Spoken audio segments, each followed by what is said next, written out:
What's going on, everybody? Welcome to an episode of Daves-Raves, where I will be reading How the Grinch Stole Christmas by Dr. Seuss. Hopefully without any interruptions. Alright, so with the story now. Every Who down in Whoville liked Christmas a lot. But the Grinch, who lived just north of Whoville, did not. The Grinch hated Christmas. The whole Christmas season. Now, please, don't ask why. No one quite knows the reason. It could be his head wasn't screwed on tight. On just straight, I'm sorry. It could be, perhaps, his shoes were too tight. Yeah, that's the reason. But I think the most likely reason of all may have been his heart was just 2 sizes too small. But whatever the reason, his heart or his shoes, he stood on Christmas Eve, hating the Who, staring down at them from his cave with a sour, grinchy frown as he warmed the lighted windows below in their town, for he knew every Who down in Whoville beneath was busy now, hanging mistletoe wreath, and they're hanging their stockings. He snarled with a sneer. Tomorrow's Christmas. It's practically here. Then he growled, with his Grinch fingers nervously drumming. I must find some way to stop Christmas from coming. All the Who girls and boys would wake bright and early. They'd rush for their toys, and then, oh, the noise! Noise.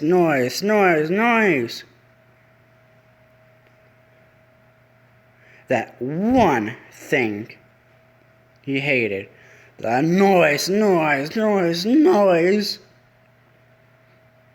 Then the Who, young and old, would sit down to a feast, and they'd feast.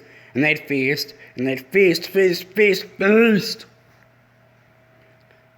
would feast on Who pudding, and I can't read that. And the rare Who roast beast, and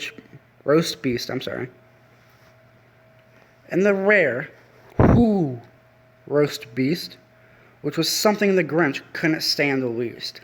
And then they do something he liked least of all. Every Who down in Whoville, the tall and the small, would stand close together with Christmas bells ringing. They'd stand hand in hand, and the Who would start singing. They'd sing.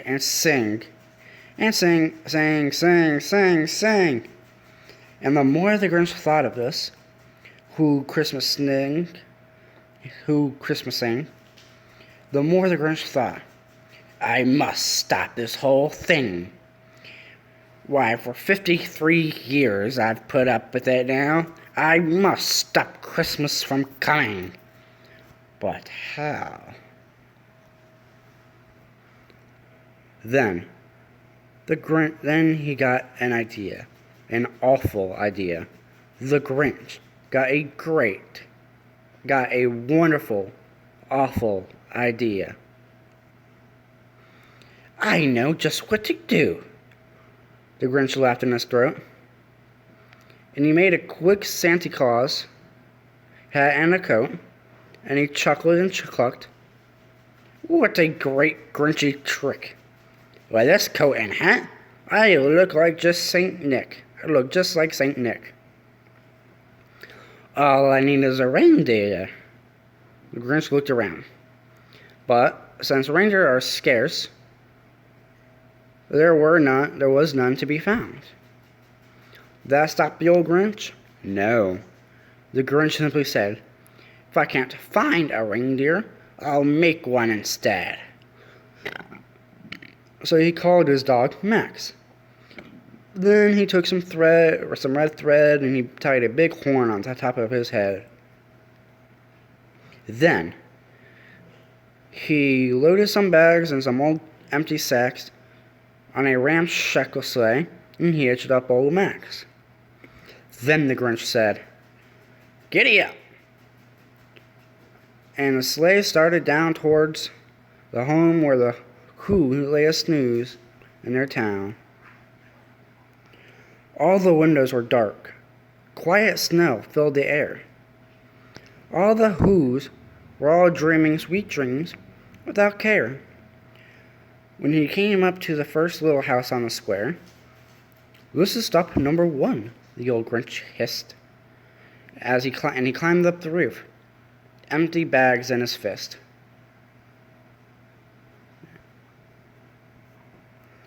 Then he slid down the chimney, a rather tight pinch. But if Santa could do it, then so could the Grinch. He got stuck only once, for a moment or two. Then he stuck his head out of the fireplace. Fluck? No, flew. Okay. Where the little Who's stockings all hung in a row. These stockings. And the first to go. Then he slithered and slunk, with a smile most unpleasant, around the whole room. And he took every present.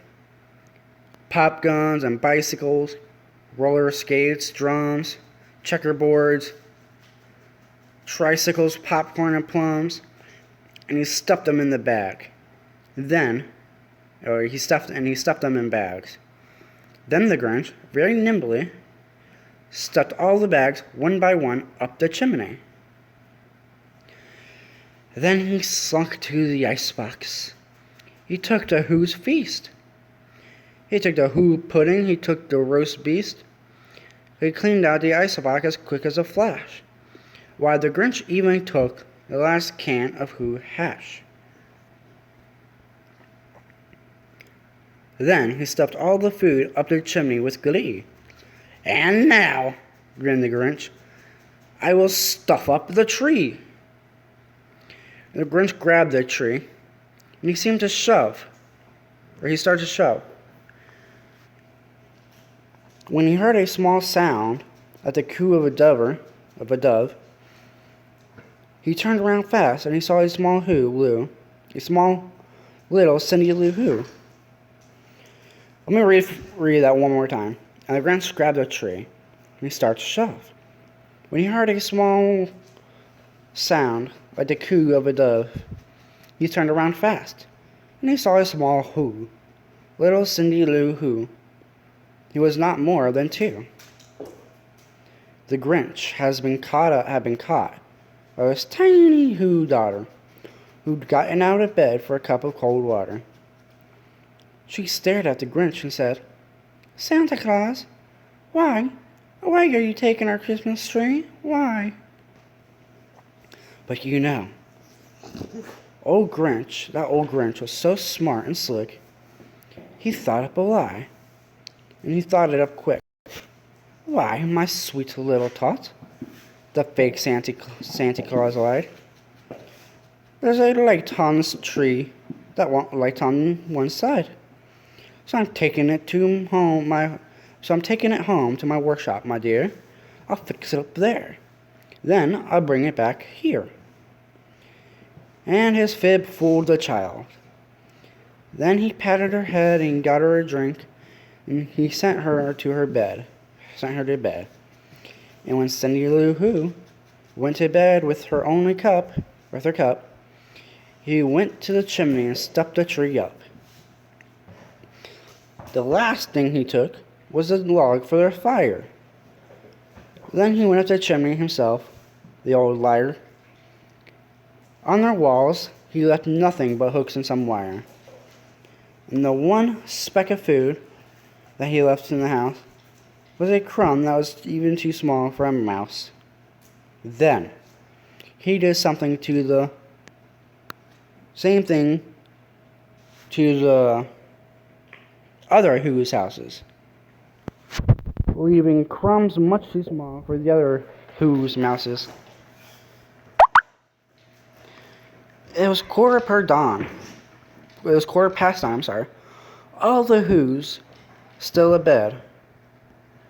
When he packed up his sled, packed it up with their presents, their ribbons, their wrappings, the tags, and the tinsel, the trimmings, the trappings. 3,000 feet up to the side of Mount Crumpet. He rode with his load to the tip-top to dump it. Pooh-pooh to the Who's, he said graciously humming. They're finding out that there's no Christmas is coming. They're just waking up.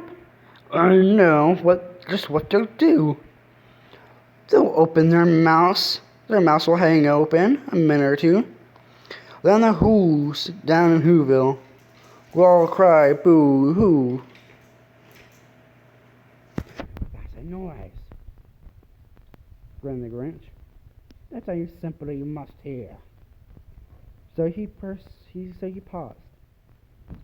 and the Grinch put his hand to his ear, and he did hear a sound ringing over the snow.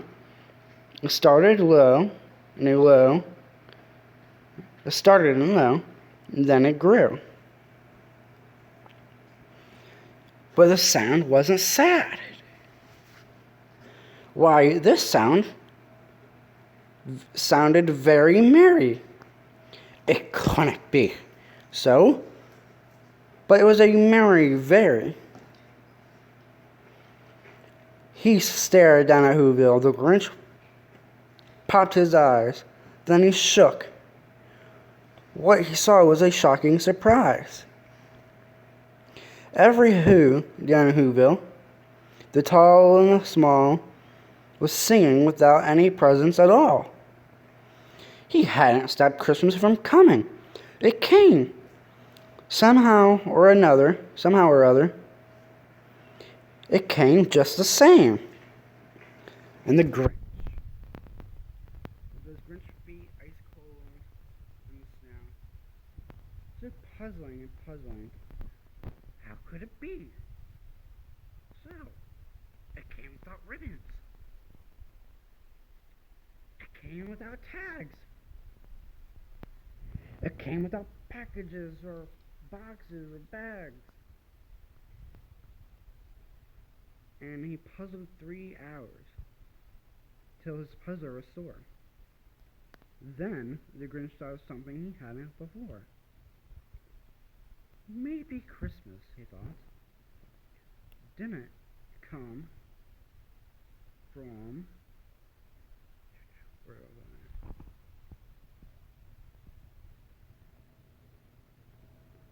I'm sorry, you guys. I'm trying to find my place. Oh, yeah. There we go. And the Grinch thought of something he hadn't before. Maybe Christmas, he thought, doesn't come from a store. Perhaps Christmas means a little more. And what happened then? Well, in Whoville, they say the Grinch's small heart grew 3 times that sizes that day.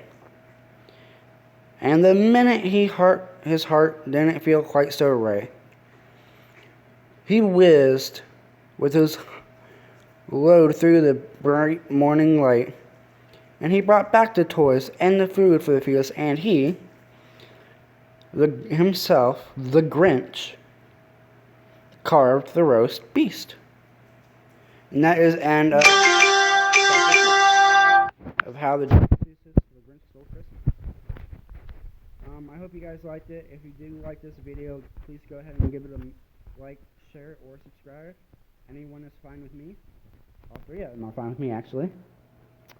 But anyways, that is the end of this video. I hope you guys enjoyed it. Happy Christmas Eve, and I will see you guys in my reviews for Santa Claus 2, Home Alone 1, and Elf later today. Yeah, that's all I gotta say. Happy holidays. And Daves-Raves is out.